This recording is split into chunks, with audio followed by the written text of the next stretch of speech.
ओम शांति 23/9/2024 महावाक्य प्रातः मुरली मिठे बच्चे मन भितरे राति दिन बाबा बाबा स्मरण चली थाउ तेबे अपार खुशी रहिब बुद्धिरे रहिब बाबा आमकु कुबेरर संपत्ति देवा पई आसिछंती। प्रश्न बाबा केउ पिलामानकु अनेस्टफुल अर्थात सचोट संतान बोली कहउछंती सेमानंकर लक्षण सुनाओ। उत्तर हेला अनेस्टफुल सेही माने अटंती जेउ माने केबे भी मायार बसीभूत हुअंती नहीं, मायार खिटपिटरे आसंती नहीं। एही भली सचोट संतान माने शेषरे आसीथिले मध्य तीव्र गतिरे आगकू बढ़िबार पुरुषार्थ करिथांती।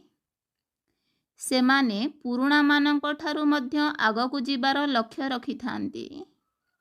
निजर अवगुण को बाहर करिया पई सर्वदा पुरुषार्थ करुथांती।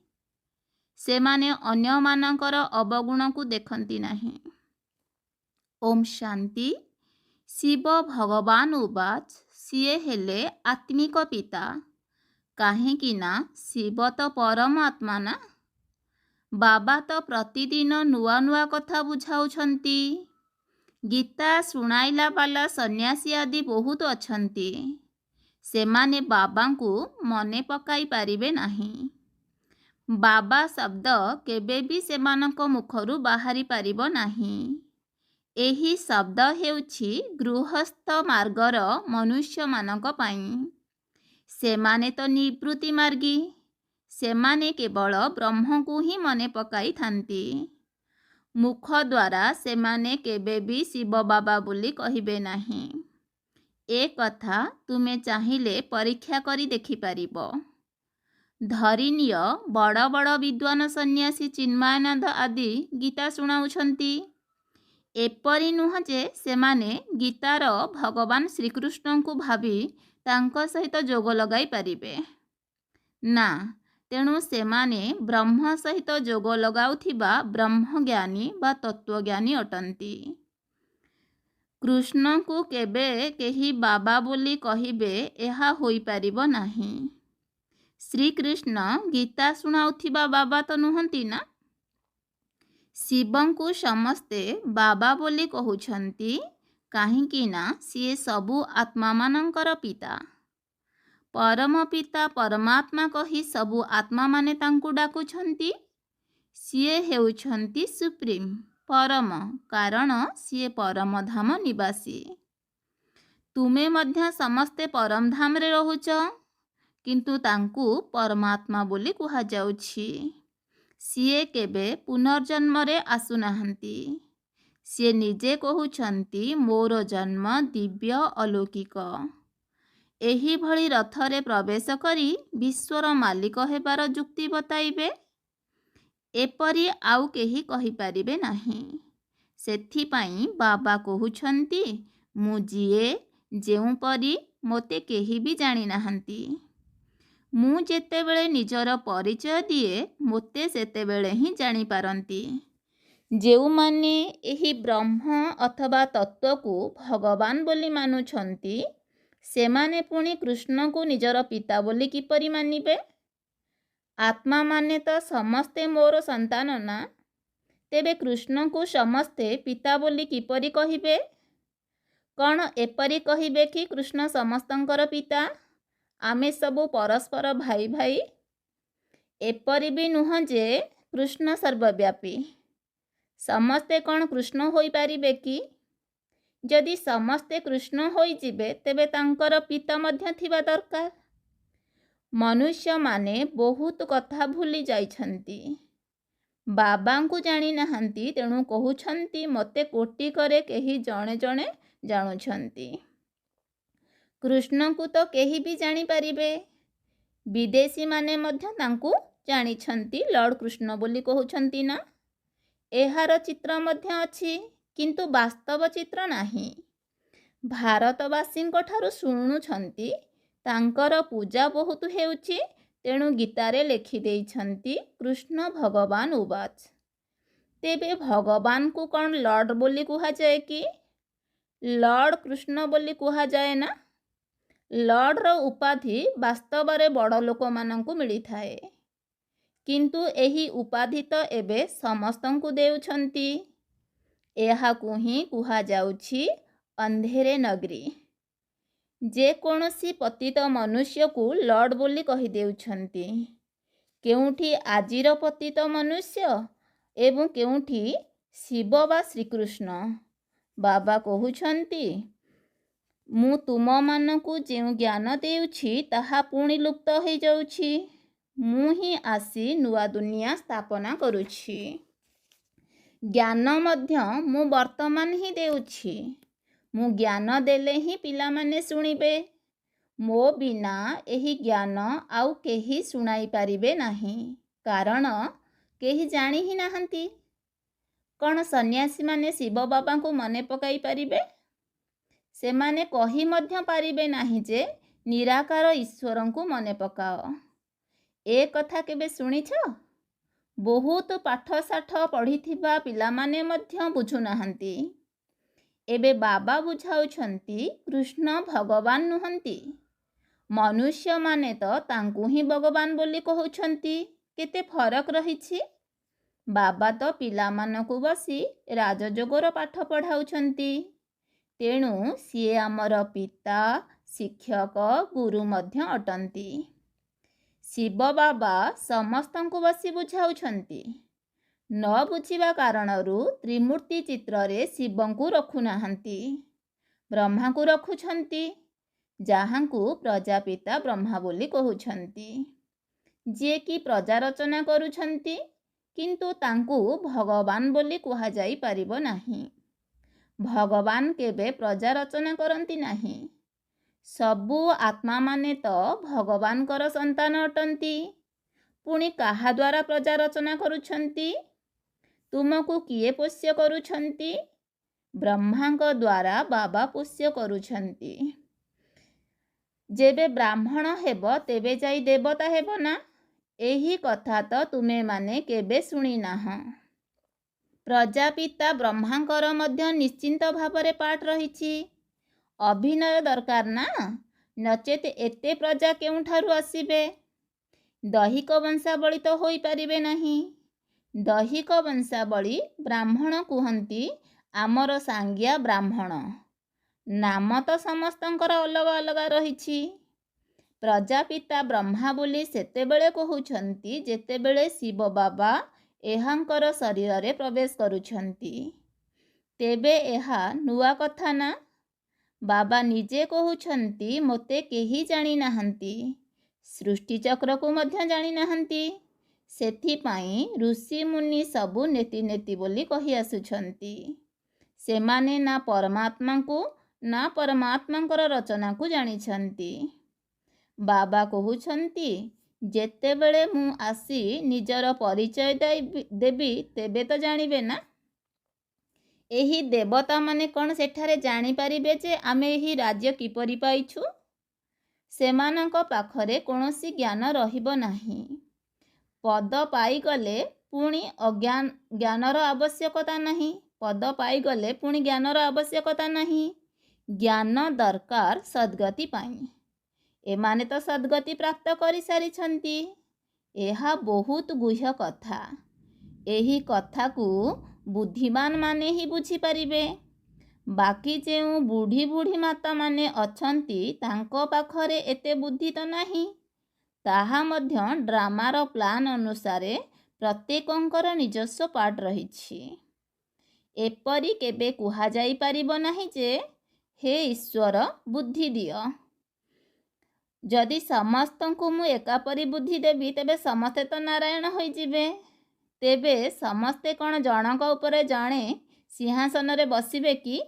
ହଁ, ଲକ୍ଷ୍ମୀ ନାରାୟଣ ହେବାର ଲକ୍ଷ୍ୟ ଉଦ୍ଦେଶ୍ୟ ହେଉଛି ସମସ୍ତେ ପୁରୁଷାର୍ଥ କରୁଛନ୍ତି ନରରୁ ନାରାୟଣ ହେବା ପାଇଁ।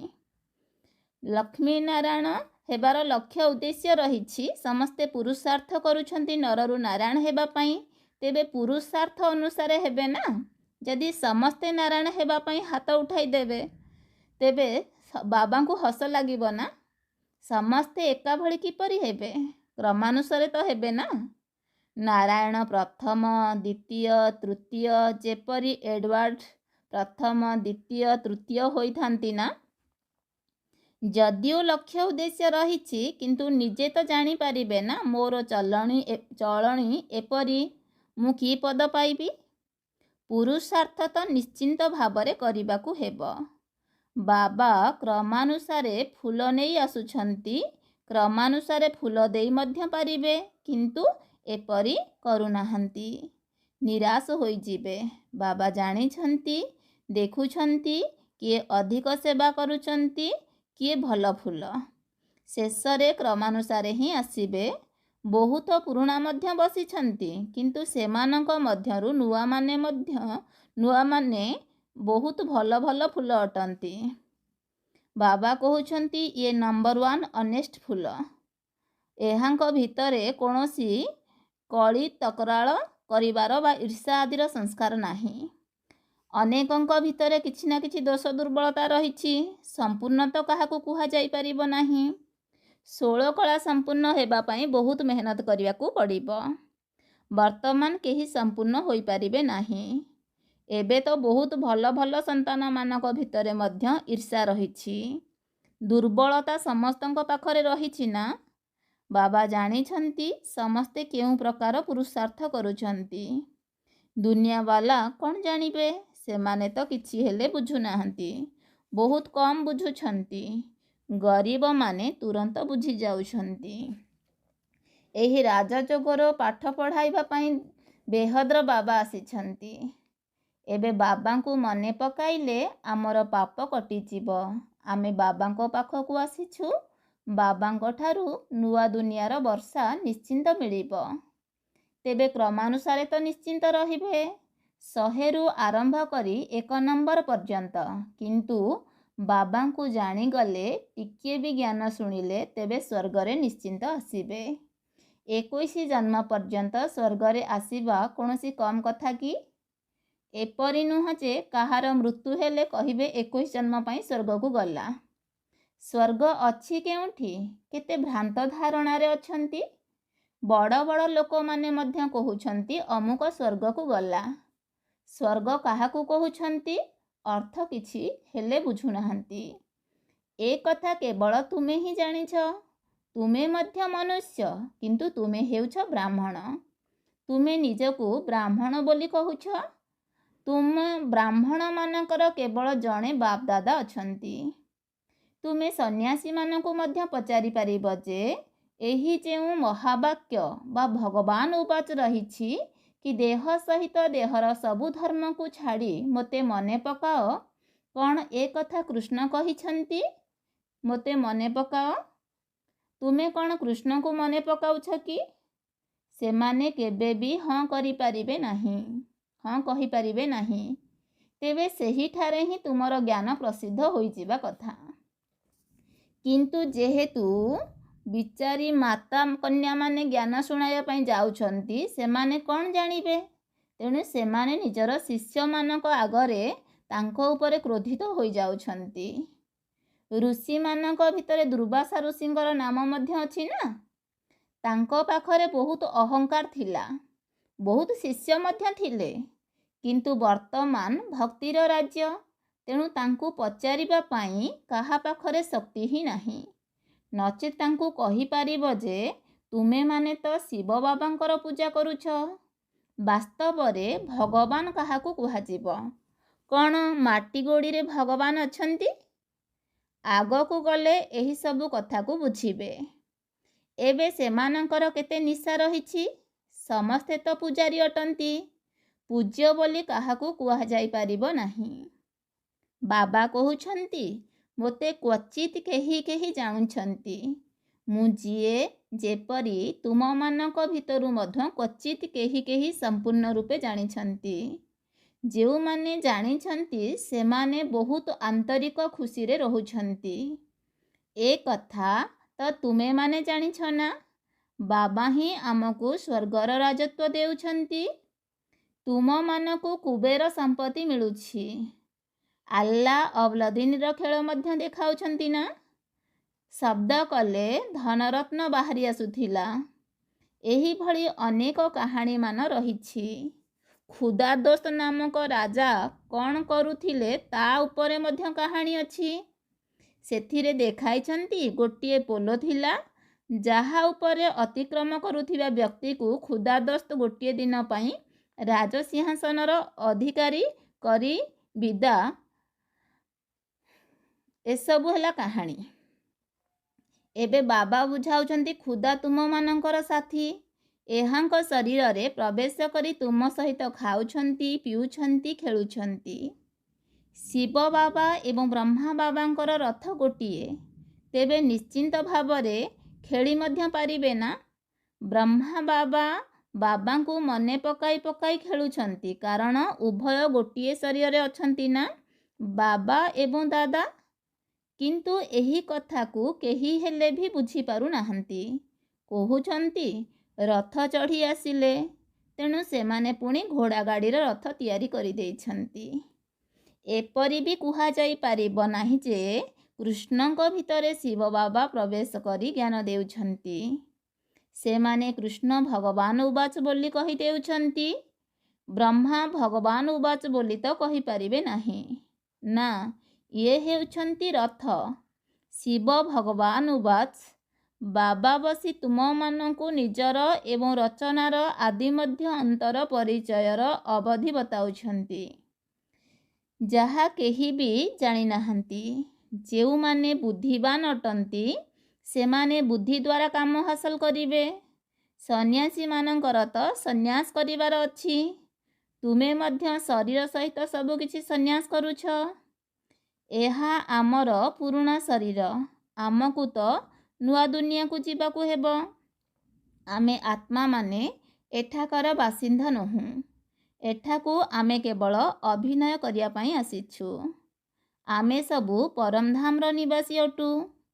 ଏ କଥା ମଧ୍ୟ ତୁମେମାନେ ହିଁ ଜାଣିଛ ଯେ ସେଠାକାର ନିରାକାର ବୃକ୍ଷ କିପରି।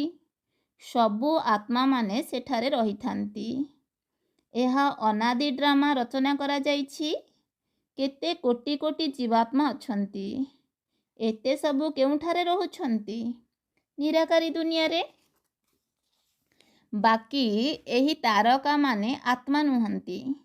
ମନୁଷ୍ୟମାନେ ତ ଏହି ତାରକାମାନଙ୍କୁ ମଧ୍ୟ ଦେବତା ବୋଲି କହିଦେଉଛନ୍ତି, କିନ୍ତୁ ସିଏ କୌଣସି ଦେବତା ନୁହନ୍ତି।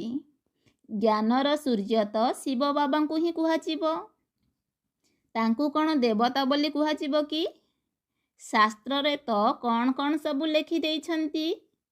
ଏସବୁ ଭକ୍ତି ମାର୍ଗର ସାମଗ୍ରୀ, ଯାହାଦ୍ୱାରା ତୁମେ ତଳକୁ ତଳକୁ ଖସି ଆସିଛ। 84 ଜନ୍ମ ନେଲେ ନିଶ୍ଚିନ୍ତ ତଳକୁ ହିଁ ଖସିବ ନା। ବର୍ତ୍ତମାନ ଏହା ହେଉଛି କଳିଯୁଗ ଦୁନିଆ। ସତ୍ୟଯୁଗକୁ ସ୍ୱର୍ଣ୍ଣିମ ଦୁନିଆ କୁହାଯାଉଛି। ସେଠାରେ କିଏ ରହିଥାନ୍ତି? ଦେବତାମାନେ। ସେମାନେ ଏବେ କୁଆଡ଼େ ଗଲେ ଏ କଥା କେହି ଜାଣିନାହାନ୍ତି। ଜାଣିଛନ୍ତି ଯେ ପୁନର୍ଜନ୍ମ ନେଉଛନ୍ତି। ବାବା ବୁଝାଉଛନ୍ତି ପୁନର୍ଜନ୍ମ ନେଇ ନେଇ ଦେବତାରୁ ପରିବର୍ତ୍ତନ ହୋଇ ହିନ୍ଦୁ ହୋଇଯାଇଛନ୍ତି, ପତିତ ହୋଇଯାଇଛନ୍ତି ନା। ଆଉ କାହାର ବି ଧର୍ମ ପରିବର୍ତ୍ତନ ହେଉନାହିଁ। ଏହାଙ୍କର ଧର୍ମ କାହିଁକି ପରିବର୍ତ୍ତନ ହେଉଛି କାହାକୁ ଜଣାନାହିଁ। ବାବା କହୁଛନ୍ତି ସମସ୍ତେ ଧର୍ମଭ୍ରଷ୍ଟ, କର୍ମଭ୍ରଷ୍ଟ ହୋଇଯାଇଛନ୍ତି। ଦେବୀ ଦେବତା ଥିବା ସମୟରେ ପବିତ୍ର ଯୋଡ଼ିଥିଲେ। ପୁଣି ରାବଣ ରାଜ୍ୟରେ ତୁମେ ଅପବିତ୍ର ହୋଇଯାଇଛ, ତେଣୁ ତୁମକୁ ଦେବୀ ଦେବତା କୁହାଯାଇପାରିବ ନାହିଁ। ସେଥିପାଇଁ ତୁମର ନାମ ହିନ୍ଦୁ ରହିଛି। ଦେବୀ ଦେବତା ଧର୍ମ କୃଷ୍ଣ ସ୍ଥାପନ କରିନଥିଲେ। ନିଶ୍ଚିନ୍ତ ଭାବରେ ଶିବ ବାବା ହିଁ ଆସି ସ୍ଥାପନ କରିଥିଲେ। ଶିବ ଜୟନ୍ତୀ, ଶିବରାତ୍ରି ମଧ୍ୟ ପାଳନ କରାଯାଉଛି। କିନ୍ତୁ ସିଏ ଆସି କ'ଣ କରିଥିଲେ ଏ କଥା କାହାକୁ ଜଣାନାହିଁ। ଗୋଟିଏ ଶିବ ପୁରାଣ ମଧ୍ୟ ଅଛି। ବାସ୍ତବରେ ଶିବଙ୍କର ଏକମାତ୍ର ଗୀତା ହିଁ ରହିଛି, ଯାହାକି ଶିବ ବାବା ଶୁଣାଇଥିଲେ। ଅନ୍ୟ କୌଣସି ଶାସ୍ତ୍ର ନାହିଁ। ତୁମେମାନେ କୌଣସି ପ୍ରକାର ହିଂସା କରୁନାହଁ। ତୁମର କୌଣସି ଶାସ୍ତ୍ର ରଚନା ହେଉନାହିଁ। ତୁମେମାନେ ନୂଆ ଦୁନିଆକୁ ଚାଲିଯିବ। ସତ୍ୟ ଯୁଗରେ କୌଣସି ପ୍ରକାର ଶାସ୍ତ୍ର, ଗୀତା ଆଦି ରହିବ ନାହିଁ। ସେଠାରେ କିଏ ପଢ଼ିବେ? ସେମାନେ କହୁଛନ୍ତି ଏହି ବେଦଶାସ୍ତ୍ର ଆଦି ପରମ୍ପରାରୁ ଚାଲି ଆସୁଛି। କାରଣ ସେମାନେ କିଛି ବି ଜାଣିନାହାନ୍ତି। ସ୍ୱର୍ଗରେ କୌଣସି ଶାସ୍ତ୍ର ଆଦି ରହିବ ନାହିଁ। ବାବା ଦେବତା କରିଦେଲେ, ସମସ୍ତଙ୍କର ସଦ୍ଗତି ହୋଇଗଲା, ପୁଣି ଶାସ୍ତ୍ର ପଢ଼ିବା କ'ଣ ଦରକାର? ତେଣୁ ସେଠାରେ ଶାସ୍ତ୍ର ରହିବ ନାହିଁ। ଏବେ ବାବା ତୁମମାନଙ୍କୁ ଜ୍ଞାନର ଚାବି ଦେଇଛନ୍ତି, ଯାହାଦ୍ୱାରା ତୁମର ବୁଦ୍ଧିର ତାଲା ଖୋଲୁଛି। ପୂର୍ବରୁ ତାଲା ଏକଦମ ବନ୍ଦ ଥିଲା, ତୁମେମାନେ କିଛି ବି ବୁଝୁନଥିଲ। ଆଚ୍ଛା, ମିଠା ମିଠା ଶିକିଲଧେ ସନ୍ତାନମାନଙ୍କ ପ୍ରତି ମାତା ପିତା ବାପ ଦାଦାଙ୍କର ମଧୁର ସ୍ନେହ ସମ୍ପନ୍ନ ଶୁଭେଚ୍ଛା ଏବଂ ସୁପ୍ରଭାତ। ଆତ୍ମିକ ପିତାଙ୍କର ଆତ୍ମିକ ସନ୍ତାନମାନଙ୍କୁ ନମସ୍ତେ। ଧାରଣା ପାଇଁ ମୁଖ୍ୟ ସାରାଂଶ ପଏଣ୍ଟ ନମ୍ବର 1, କାହା ପ୍ରତି ବି ଈର୍ଷା କରିବାର ନାହିଁ। ନିଜର ଦୋଷ ଦୁର୍ବଳତାକୁ ବାହାର କରି ସମ୍ପୂର୍ଣ୍ଣ ହେବାର ପୁରୁଷାର୍ଥ କରିବାକୁ ହେବ। ପାଠ ପଢ଼ା ଦ୍ୱାରା ଉଚ୍ଚ ପଦ ପାଇବାକୁ ହେବ। ଦ୍ୱିତୀୟ ପଏଣ୍ଟ, ଶରୀର ସହିତ ସବୁକିଛି ସନ୍ନ୍ୟାସ କରିବାକୁ ହେବ। କୌଣସି ପ୍ରକାର ହିଂସା କରିବାର ନାହିଁ। ମନ ଭିତରେ ଅହଙ୍କାର ରଖିବାର ନାହିଁ। ଆଜି ବରଦାନ, ଅବିନାଶୀ ଏବଂ ବେହଦର ଅଧିକାରର ଖୁସି ବା ନିଶା ଦ୍ୱାରା ସଦା ନିଶ୍ଚିନ୍ତ ଭବ। ବାବାଙ୍କର ବରଦାନ ହେଲା ଅବିନାଶୀ ଏବଂ ବେହଦର ଅଧିକାରର ଖୁସି ବା ନିଶା ଦ୍ୱାରା ସଦା ନିଶ୍ଚିନ୍ତ ଭବ। ବିସ୍ତାର ହେଲା, ଦୁନିଆରେ ବହୁତ ମେହନତ କରି ଅଧିକାର ପ୍ରାପ୍ତ କରିଥାନ୍ତି, କିନ୍ତୁ ତୁମମାନଙ୍କୁ ବିନା ମେହନତରେ ଅଧିକାର ମିଳିଗଲା। ସନ୍ତାନ ହେବା ଅର୍ଥ ଅଧିକାର ପ୍ରାପ୍ତ କରିଥାନ୍ତି, କିନ୍ତୁ ତୁମମାନଙ୍କୁ ବିନା ମେହନତରେ ଅଧିକାର ମିଳିଗଲା। ସନ୍ତାନ ହେବା ଅର୍ଥ ଅଧିକାର ନେବା।